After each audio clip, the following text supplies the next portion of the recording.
Hello everyone. दोस्तों आप लोग कैसे हो?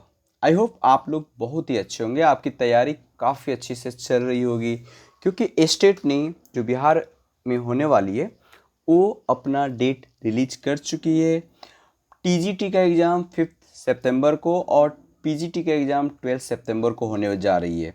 तो आप लोग जमकर तैयारी कीजिए और आप अपनी तैयारी को 100% देने के लिए इस वीडियो को ज़रूर देखिए क्योंकि ये वीडियो आपके एग्ज़ाम में काफ़ी ज़्यादा हेल्पफुल साबित होने वाला है। दोस्तों ये स्टेट पीजीटी इंग्लिश की सीरीज़ में जितना हो सके मैं आपको जल्दी आपके सारे टॉपिक करवाने की कोशिश करूँगा। आप इस आज के इस लेक्चर में हम डिस्कस करेंगे शेक्सपियर सोनेट 127 को। इसमें हम लोग डिस्कस करेंगे MCQ, summary, analysis and exam के पॉइंट ऑफ व्यू से उन सारे क्वेश्चंस को टैकल करेंगे जो एग्जाम्स में जनरली पूछे जाते हैं। In the old age black was not counted fair. दोस्तों इसको डिस्कस करने से पहले हम आपको बता दें, अगर आप मेरे चैनल पर पहली बार आए हैं तो आप मेरे चैनल को सब्सक्राइब कर लीजिए इन जैसे वीडियो के लिए और दोस्तों के साथ ज़्यादा से ज़्यादा शेयर कर दीजिए क्योंकि शेयरिंग इज केयरिंग। तो बिना डिले के वीडियो को स्टार्ट करते हैं। दोस्तों आपको मालूम होगा ये जो आपका द ओल्ड एज जो लिखी गई है सोनेट 127 बाय विलियम शेक्सपियर, आपको मालूम होना चाहिए कि विलियम शेक्सपियर ने टोटल 154 सोनेट उन्होंने लिखा था। ठीक है, और उसको दो पार्ट में डिवाइड किया था। ठीक है, पहला जो था फेयर फ्रेंड के लिए, यंग मैन फेयर फ्रेंड के लिए 1 से लेकर 126, और दूसरा जो पार्ट उन्होंने फोकस किया, डिस्क्राइब किया डार्क लेडी के लिए। ठीक है, तो जो सीक्वेंस ऑफ सोनेट यानी जो सीक्वेंस ऑफ सोनेट था डार्क लेडी पर वो 127 से लेकर 154 तक स्टार्ट होता है। ठीक है, तो 127 यानी डार्क लेडी का जो सीक्वेंस था सोनेट का, उसका फर्स्ट जो सोनेट था ये फर्स्ट आपका डार्क लेडी था जिसमें हम आपको बताते हैं द ओल्ड एज। ठीक है, इसमें जो चीज़ें आपको जाननी है एग्जाम के पॉइंट ऑफ व्यू से उसको मैं बता रहा हूँ। ठीक है, तो फाइनल सोनेट आपका यहाँ पर बताया गया address to the promises women known to modern readers as a dark lady. Is it clear? जो सोनेट है ये जनरली बात करता है colour of the skin, dark colour of the skin and its relevance to beauty.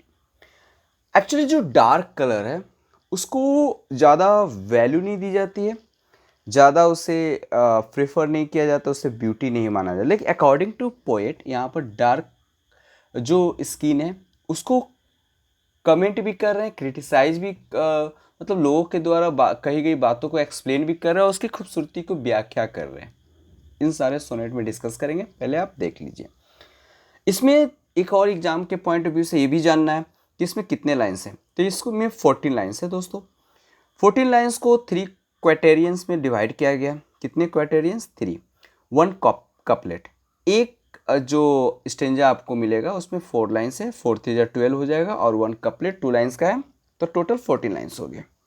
Rhyming scheme generally जो होता है Shakespeare का A B C D E F G G, तो इस तरीके से आपका राइमिंग स्कीम है। ये बहुत ही इंपॉर्टेंट है एग्जाम के पॉइंट ऑफ व्यू से। और इसे जो लिखा गया है ब्लैंक वर्स और आयाम्बिक पेंटामीटर में लिखा गया। इसको लिखा गया था 1590 में, लेकिन इसको पब्लिश करवाई गई थी 1609 में। ठीक है, यहाँ तक तो समझ में आ गई होगी आई होप। नेक्स्ट आगे हम बात करते हैं विलियम शेक्सपियर का दोस्तों जन्म, डेथ और ये किस एरा का पोएट कहलाते हैं। तो दोस्तों विलियम शेक्सपियर जो थे ये एलिजाबेथन पोएट थे। Elizabethan poet, dramatist, essayist and actor भी ये थे। ठीक है, एरा कौन था? Elizabethan era. इन्होंने अप्रॉक्स 37 प्ले लिखा और सोनेट 154। इनकी जो डेथ बॉर्न होती है दोस्तों 26 अप्रैल 1564 को इनकी बॉर्न होता है और डेथ हो जाती है 23 अप्रैल 1616 को।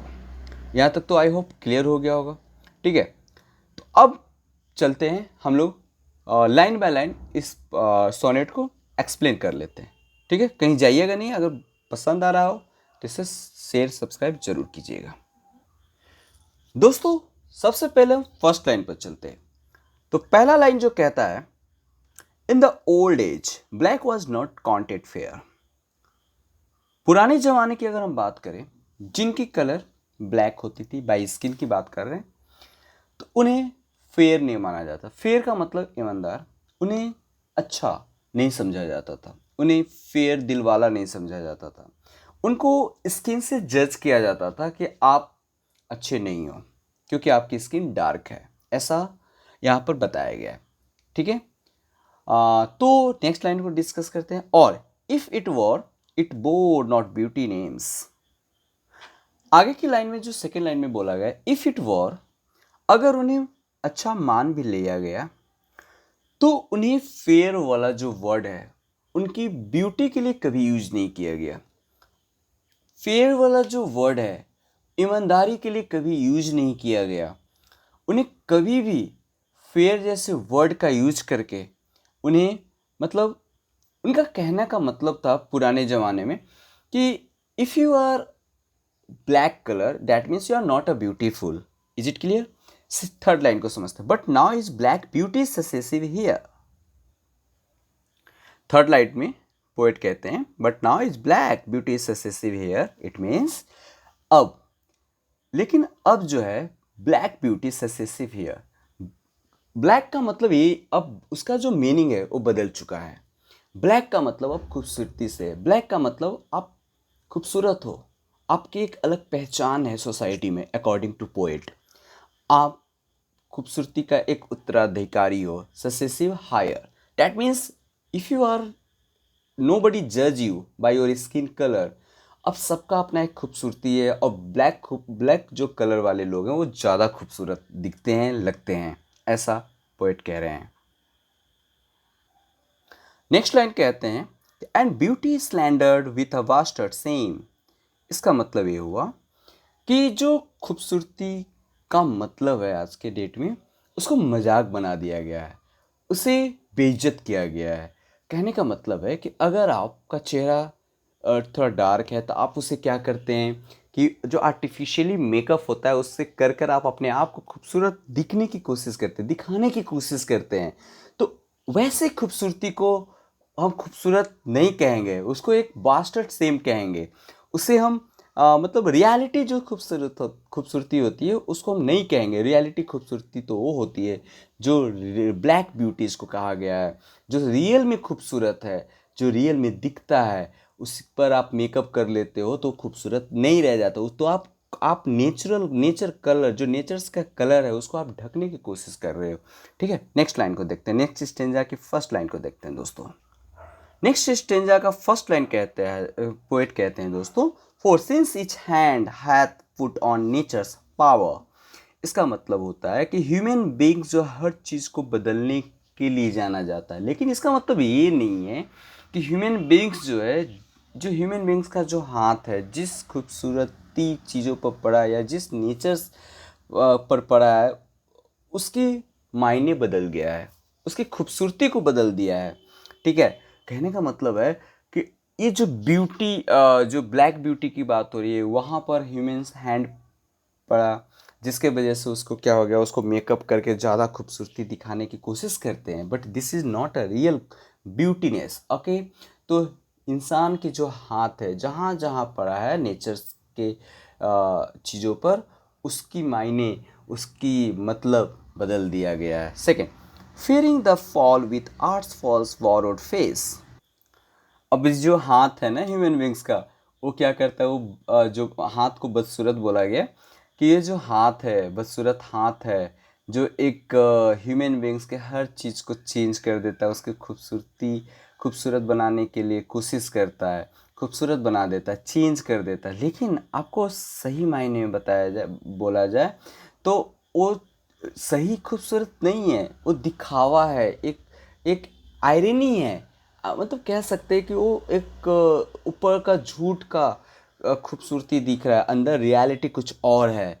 ठीक है ना, तो ये इस लाइन में कहा गया है। नेक्स्ट लाइन को समझते हैं। Sweet beauty hath no name no holy bower. दोस्तों इस लाइन में बोला गया है कि इस सच्ची खूबसूरती का ना ही कोई नाम होता है और ना ही कोई घर होती है, ना कोई एड्रेस होती है। ठीक है, अगर आप खूबसूरती को, सच्ची खूबसूरती को आप किसी के पते या किसी के एड्रेस से आप ढूंढ रहे हैं तो आपको नहीं मिलेगा। नो हॉली बावर। ओके दोस्तों, इस लाइन नेक्स्ट लाइन को देखते हैं। But is profaned if not life in disgrace. इसमें कहा गया है कि जो खूबसूरती है, जो आप जिसको दिखाना चाहते हो कि वो खूबसूरती है, वो खूबसूरत है, वो अपवित्र हो चुके हैं, प्रोफेंड हो चुका है। If not life in disgrace. Okay, अपवित्र इसलिए कि अगर जो खूबसूरती को आप खूबसूरत कह रहे हो उसको अगर अपमानित नहीं किया जा रहा है तो अपवित्र हो चुका है वो, और उसको आप पवित्र बोल रहे हो।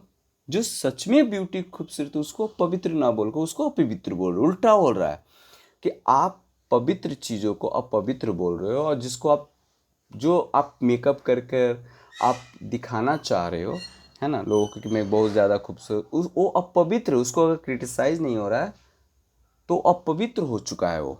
ठीक है, और लोग क्या कर रहे हैं कि उसी को पाना चाह रहे हैं, लेकिन अपवित्र चीज़ों को अगर लोग पाना चाहते हैं तो वो भी क्या हो चुके हैं, अपवित्र हो चुके हैं। ठीक है, आगे देखते हैं।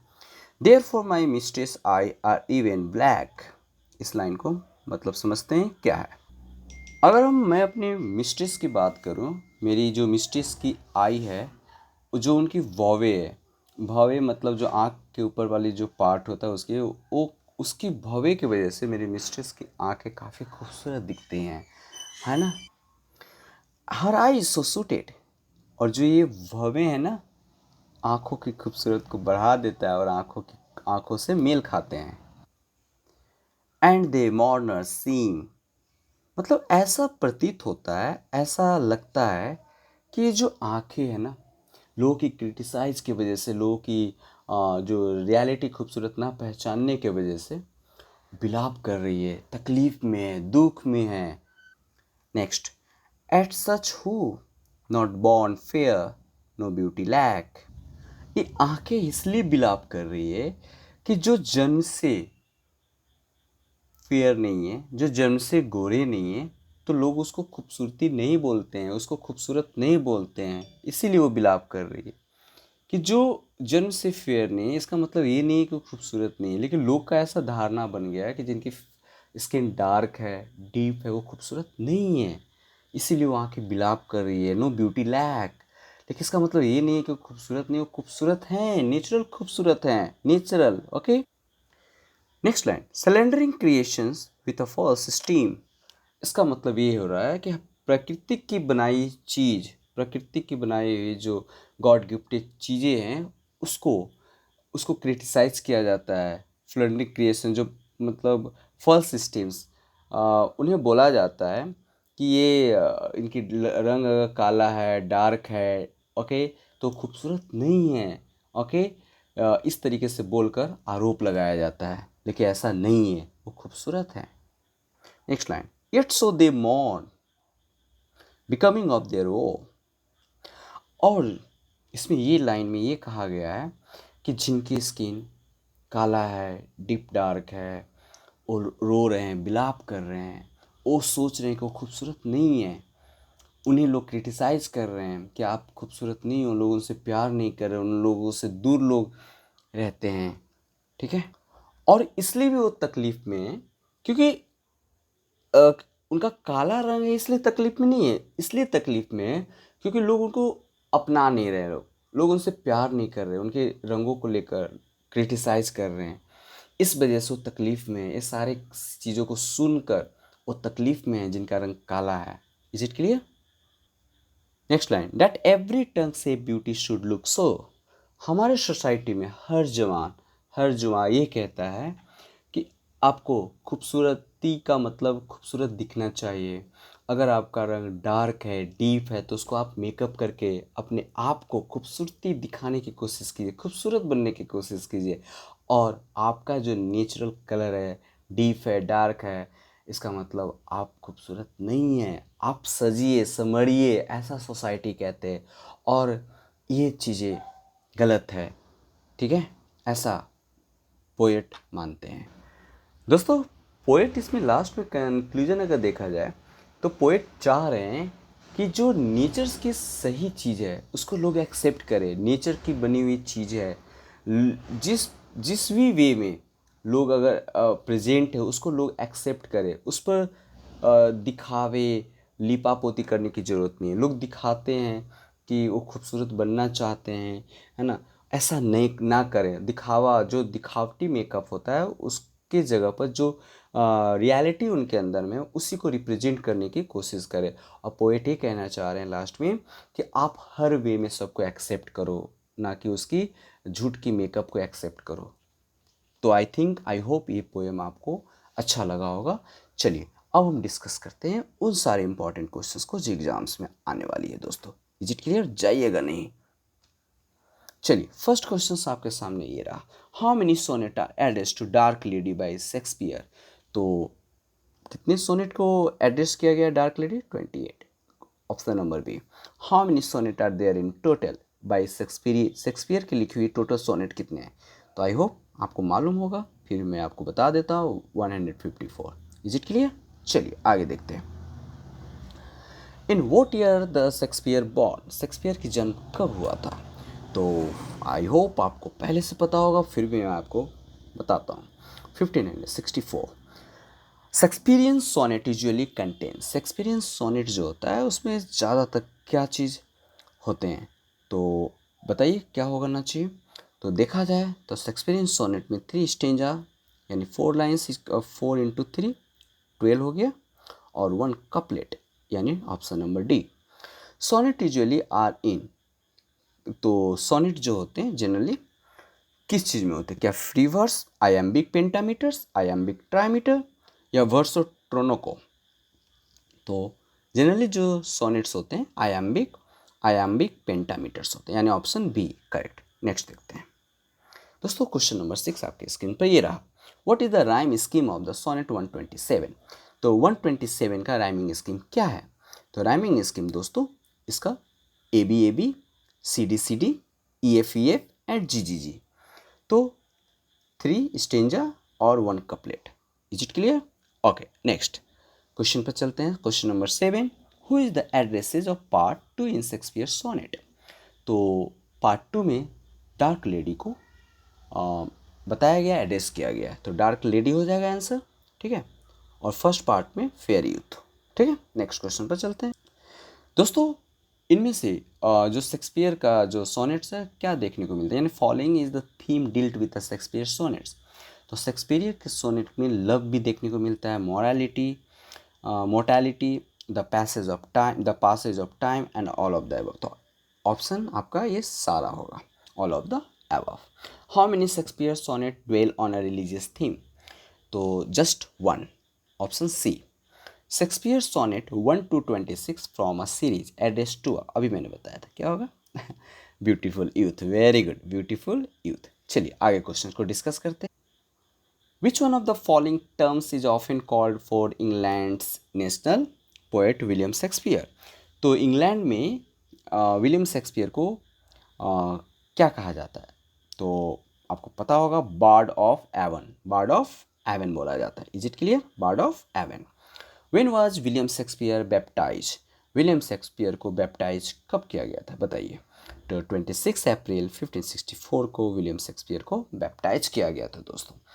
तो आज के लिए वीडियो यहीं समाप्त करने की इजाज़त चाहता हूँ। आपको ये वीडियो कैसा लगा कमेंट करके ज़रूर बताएंगे। नेक्स्ट वीडियो के साथ मिलते हैं, तब तक आपका दिन और रात दोनों अच्छा हो।